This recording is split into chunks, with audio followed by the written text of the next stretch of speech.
नकली आंसू बहाकर विद्या जोड़ेगी अरमान। अभीरा के आगे हाथ जोड़कर मांगेगी माफी। जी हाँ दोस्तों, ये रिश्ता क्या कहलाता है कि आने वाली कहानी में अब विद्या एक और नया ड्रामा करती हुई नजर आने वाली है। क्योंकि पोल जो खुल चुकी है, सच तो बाहर आना ही था। एक ना एक दिन सच सामने आता ही है। झूठ आप कितना भी बोल लें, लेकिन सच आपको पूरी तरह तोड़कर रख देता है। जी हाँ, सच इस तरह से बाहर आता है कि सबको हिलाकर रख देता है।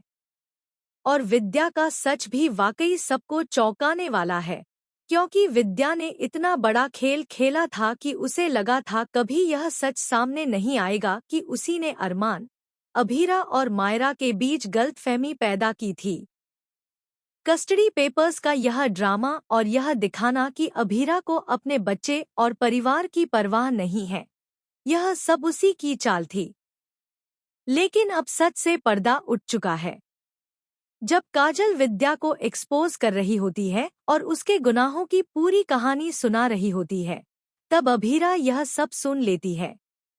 अभीरा को पता चलता है कि अरमान ने पेपर्स नहीं भेजे थे, तो फिर मायरा की कस्टडी के पेपर्स किसने भेजे?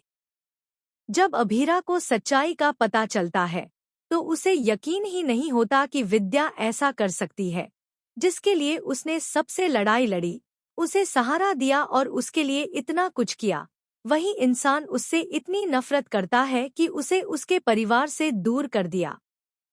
ऐसे में अभीरा पूरी तरह टूट जाएगी और विद्या से सवाल करेगी कि आखिर उसकी क्या गलती थी। वहीं जब विद्या देखेगी कि अरमान यह सब सुन रहा है, तो वह फिर से ड्रामा करेगी, हाथ जोड़कर माफी मांगेगी और कहेगी, अभीरा, मुझे माफ कर दो। मैंने सिर्फ अरमान की खुशी के लिए यह सब किया। यानी यहाँ भी वह एक बार फिर बचकर निकलने की कोशिश करेगी और खुद को बेगुनाह साबित करना चाहेगी, यह कहते हुए कि उसने मजबूरी में यह सब किया। एक माँ की मजबूरी समझो, अभीरा, ऐसा कहते हुए विद्या नजर आएगी।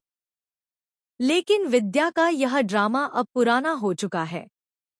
हर बार वह ऐसा ही घिनौना खेल खेलती है ताकि खुद को सही साबित कर सके। वह हमेशा हालात को दोष देती है और खुद को मजबूर बताती है। लेकिन अब बहुत हो चुका है। जिस दिन यह सच पूरी तरह सामने आएगा, उस दिन उसे एहसास होगा कि उसने कितना गलत किया है। और यह सच सामने आना ही था। अब कहानी में बड़ा ट्विस्ट आ चुका है, क्योंकि इस बार अभीरा विद्या को माफ नहीं करने वाली।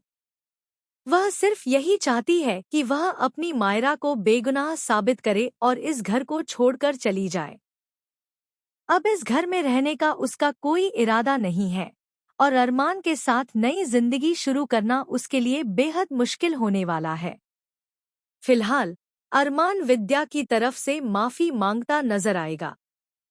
लेकिन क्या यह माफी इतनी बड़ी सच्चाई और दर्द के बाद काफी होगी? अब देखना दिलचस्प होगा कि विद्या की यह नकली माफी क्या कोई असर डाल पाएगी या नहीं।